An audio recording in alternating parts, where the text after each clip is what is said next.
hasil tesnya sudah ada Bu ya.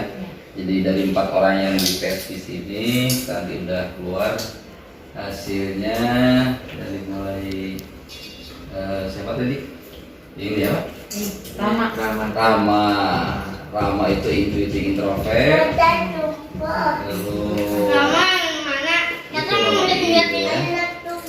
Lalu Arta Nabil Atakusuma tinggi introvert. Lalu ibunya sendiri Nurhaliah intuitif introvert.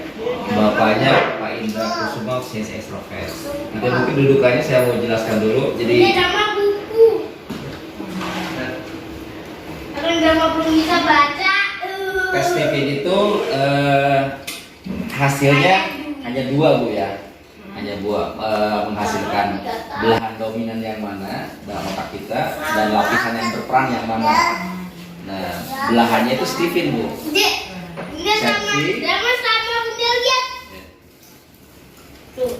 Jadi bilang tuh sensi itu di kiri Bu. Sensi, thinking, intuiting, feeling, insting itu belahan Pak. Dan otak kami itu membaginya bukan hanya kiri kanan, bukan hanya atas bawah, tapi ada 5 bagian, itu sensing, thinking, intuiting, feeling, insting. Nah kalau ngomong belahan biasa kami menyebut musik kecerdasan belahan itu. Nah lalu ada lapisan yang berperan, cuma 2 aja lapisan, introvert, extrovert. Nah, dua-duanya ternyata di keluarga ini ada, termasuk abangnya juga kan udah duluan ya, jadi introvert ya. Nah berarti kebanyakan di keluarga ini rata sebenarnya, ada lebih yang introvertnya ada 3 ya, yang extrovertnya 2. Nah introvert dan extrovert itu bukan seperti bahasa psikologi yang umum yang menyatakan sifat. Introvert menyendiri nggak mau gaul, extrovert yang gaul. Kesannya negatif positif. Kalau kami nggak netral Pak. Dia introvert extrovertnya terkait dengan sumber motivasinya. Introvert internal, extrovert eksternal. Jadi keputusannya kalau orang ekstrovert itu lebih cenderung orang luar akan bisa mempengaruhi.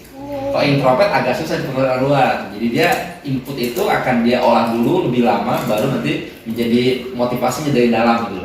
Sehingga kalau nanti memperhatikan nih orang-orang introvert agak lebih lama Bu dipengaruhi oleh gitu. Bapak misalnya visinya introvert nih agak lebih lama tuh menerima pendapat Bapak karena dia marah dulu gitu. Jadi kenyal gitu karena dia memang motivasi dari dalam sehingga jangan perintah yang masuknya, kasih masukan aja, nanti dia bilang memutuskannya, kasih pertimbangan memutuskannya. Nah ini kan tadi ya, jadi 2 ya, belahan dan lapisan. Kalau sudah ada ketahuan belahan dan lapisannya, namanya disebutnya personality genetik. Berapa nih? Mau per anak atau gimana? Per anak ya. Baik ya, karena anak maka kami sih dalam kebutuhan ya, kalau anak pasti belajar ya. Nanti kalau bapak mungkin bisa ngomong karir, bisa ngomong pola komunikasi kalau bapak ibu. Nah kalau yang anak ini jelas di sini yang kami tes ada 2, yang thinking sama intuiting. Nah tadi saya bilang Bu, jadi Stephen itu konsepnya bukan tiba-tiba ada Bu. Ada konsep pendahulunya Pak, yang sebelumnya di pendahulunya. Ada 3 konsep utama tentang neuroscience namanya. Jadi tentang ilmu otak itu ada 3 tokoh. Ada yang pertama yang pertama itu Gustav Jung, yang kedua Paul MacLean, yang ketiga adalah yang kedua Danny Herman, yang ketiga Paul MacLean. Masing-masing punya teori, ya, teori sehingga itu akan juga terpakai oleh teori Stephen, tapi menyempurnakan. Seperti Stephen bukan hanya kompilasi, tapi dia membuat sintesa baru. Gitu. Jadi ilmunya ilmu lama, tapi akhirnya ketemu yang baru. Nah, maksud saya kenapa saya bahas dari situ? Karena nanti akan ada karakter-karakter otak tertentu Pak. Nah, kalau yang ini dua-duanya ini, yang 2 yang baru dites sama saya, itu adanya di belahan atas, thinking, intuiting. Nah, maka dia otak-otak berpikir dua-duanya. Berpikir. Nah, kita akan bahas yang intuiting dulu Bu ya. Yang pertama, yang tadi siapa namanya? Rama itu berarti kalau tadi pakai konsep yang pertama saya sampaikan, belahan otaknya sebelah kanan, lapisannya bagian dalam. Bu ya gitu ya. Jadi dia belahan otaknya bagian kanan, kan atas. Jadi lapisannya bagian dalam, artinya kalau disebut bagian kanan atas itu pusat kreativitas Bu. Jadi kalau dia rada-rada berantakan, rada-rada apa gitu, itu bawaannya Mas. Karena bawaan kreativitasnya gitu loh. dia rada aneh-aneh bawaannya, itu Pak ya. Maksudnya diterimalah itu sebagai takdir gitu loh Pak. Jangan dinahan-nahan kalau Bapak sudah. Jangan protes gitu loh. Diterima aja itu gitu loh. Sekarang bagaimana mengarahkannya gitu dulu. Aneh-aneh kok Pak juga. Justru harusnya difasilitasi sekalian Pak. Sehingga nanti belajarnya pun mungkin justru nanti gini Pak, mungkin kalau sekolah-sekolah, sekolah plus ya, artinya udah orang pendidiknya udah belajar banyak tentang ilmu otak, ilmu pendidikan ya. Kalau sekolah apa namanya, sekolah yang kolot dikit ya, bisa jadi anak intuitif ini nggak terwadahi di sekolah Bu, karena dia sukanya alternatif gitu loh Pak. Bukan suka ngulang yang di guru sampaikan, kan ulangan ya. Kalau dia kadang-kadang nggak suka ngulang, boleh nggak gini Bu, gitu. Boleh nggak gini Pak, gitu. Jadi dia cari yang lain ya. Oke, kita balik ke naskahnya. Jadi karena intuiting, maka orang intuiting ini di kiri atas dulu ya. Jadi intuiting berarti merujuk kepada indera keenam yang sekaligus menjadi otak kreatif. Maksud indera keenam itu ini mungkin sekalian bisa menjelaskan Bapak. Kalau Bapak kan sensi Pak ya, indrawi. Bapak hanya berfokus pada indera yang 5 Pak. Ketika indera yang keenam, kreativitas, konsep Bapak agak sedikit susah tuh. Dari sama anaknya, indera keenam itu adalah di luar yang 5 tadi. Bukan hanya dilihat, bukan hanya didengar, bukan hanya dicap, bukan hanya dirasakan, tapi diimajinasikan dulu, dibayangkan, dikonsepkan. Nah, anak ini punya kelebihan itu. Maka sering sekali keluar kata-kata yang aneh kadang-kadang, apalagi menurut Bapak, yang Bapak yang sensi. Karena dia memang rabun dekat, orang jauh aja bikin gitu. Nah itu potensinya Bang sebenarnya. Justru itu harus kita manfaatkan ya. Nah kecerdasan tersebut dikemudikan bergerak dari dalam keluar sehingga orang intuitif introvert cenderung menjadi trendsetter di lingkungan profesinya. Justru nanti dia dibuat jadi contoh Pak, bukan nyontek. Ibu juga sering Bu. Jadi ini kacanya ibu segala sesuatu sebenarnya kalau ingin bawaan ibunya, ibu pengen dicontek orang bukan pengen nyontek orang. Betul nggak Bu?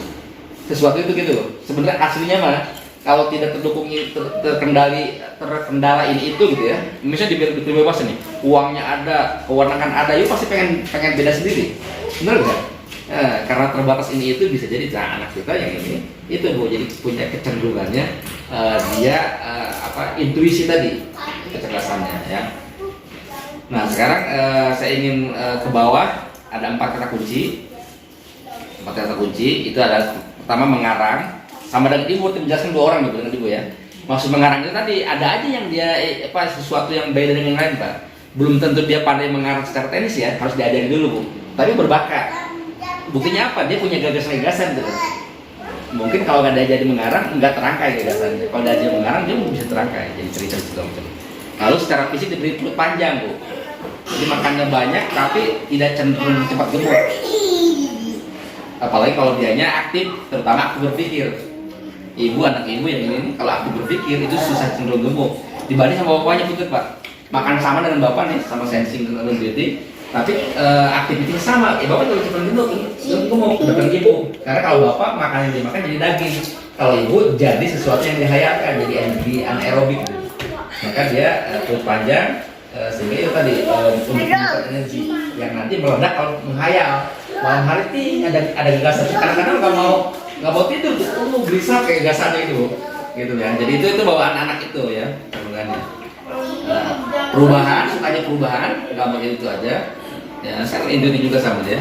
Lalu udah gitu perubahannya cenderung murni kecenderungannya. Jadi dia membuat sesuatu yang baru sendiri, ya, kadang-kadang aneh. Cara belajarnya nih Bu, ya, memahami konsep dengan ilustrasi. Ya, jadi dia itu guru yang ibu suka, anak ibu suka nih yang ekspresinya bagus Bu, mengekspresikan sebuah keilmuannya, konsepnya. Bukan guru yang lempeng, guru yang suka kurang cerita, kurang kayak saya gitu. Itu dia gak suka, jadi harus gitu loh. Saya juga dikit kenapa karena ibu itu gitu loh perlu. Gitu, jadi karena dia tadi ya sebut ini, memahami konsep dengan ilustrasi, ada ilustrasinya ya. Jadi ada grafis, ada film, nonton film bagi ibu dan belajar juga, bagi anak ibu juga belajar, bukan sekedar hiburan, ya. Lalu dan dia menyukai bahasa tubuh yang ekspresif, ya. Jadi sehingga tadi nanti kalau di sekolahnya nggak dapat atau mungkin ibu bisa, apalagi kalau di JIS ya, dia pakai Stephen juga, Ini bisa menekankan juga gitu. Jadi apa namanya, bahwa tadi ngajarnya ke orang engineering itu harus bahasa tubuhnya juga terlihat. Jadi sehingga dia bisa konsentrasi Bu, karena kecenderungan orang engineering agak kurang konsentrasi, banyak mikir kemana-mana. Nah kalau gurunya ekspresif, baru dia gitu menarik, pengen tahu gitu Bu. Karena dia pada dasarnya juga ketika belajar itu setiap orang punya 3 langkah untuk belajar Bu. Persiapan, pelaksanaan, evaluasi. Orang intuiting persiapannya harus dibangun hasratnya. Akan dapat apa dia nih kalau belajar? Hasrat ingin tahunya gitu dipanggil Bu. Jadi kalau dia berhasrat, ya insya Allah dia akan stay di situ. Kalau nggak berhasrat ya udah, gitu ya itu. Nah lalu gimana kalau lagi dia minat belajarnya kurang bagus? Ditantang dengan memvisualkan big picture-nya. Jadi memang orang intuiting itu bahan bakarnya impian. Big picture-nya tuh menggambarkan impiannya akan didapat, sesuatu yang didapat di depan. Termasuk ibu sama juga. Kalau ibu nanti ke depannya nggak jelas, malas juga tuh. Ya, karena dia harus digambarkan big picture-nya Pak. Sekolah itu nanti akan dapat apa kamu gitu. Ya, kalau enggak itu ya biasa aja gitu, nggak akan tersemangati. Nah, lalu di bawah ada namanya tahu diri, mencari program untuk menginkubasi ciptaannya, termasuk ibu berarti ya, intuiting. Nah, tahu dirinya, kunci dirinya, biar dia jadi itu harus ada program untuk menginkubasi ciptaannya. Ya maksudnya gini, ibu kan banyak gagasan, ya banyak aja maunya. Nah, kalau nggak ada program untuk satu sampai tuntas itu kemana-mana di situ. Maunya, ya anak saya juga sama nih, lagi kuliah di mana pengen pindah gitu. Tadi karena dia nggak punya program. Gitu. Anak ini punya keturunan gitu maksudnya. Ya, kalau ibu kan mungkin udah punya tanggung jawab macam-macam, pasti akan rem atau tanggung jawab sebenarnya. Kemauan kemana-mana terem Pak. Kalau yang masih kecil muda dia masih bebas. Ada kecenderungan itu tuh, maka kita nanti orang tua memfokuskannya dan alhamdulillah kalau udah ke Steven nanti fokus ke bakatnya, kita akan perlihatkan di bawah nanti. Ada bakat kemana, bakat profesinya. Jadi Steven itu nanti akan menunjukkan bakat profesi Pak. Sehingga kita orang tua bisa mengarahkan agar anak itu memilih atau mencintai, menyukai bakat profesinya. Karena bakat itu nggak bisa sendirian bisa sukses Pak. Ada minimal 3, bakat, suka atau passion, dan sumber daya. Nah di Steven bawah tuh lihat di tengah Bu, ada bakatnya tuh.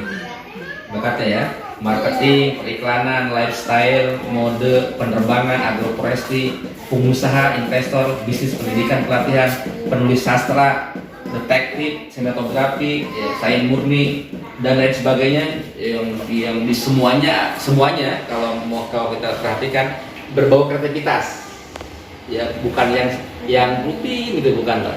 Yang kreativitas, yang menantang. Nah ini semua Bu, ini semua yang ada di sini itu bakatnya aja. Cari mana yang dia suka atau arahkan sama ibu bapak biar dia menyukai yang ada di sini.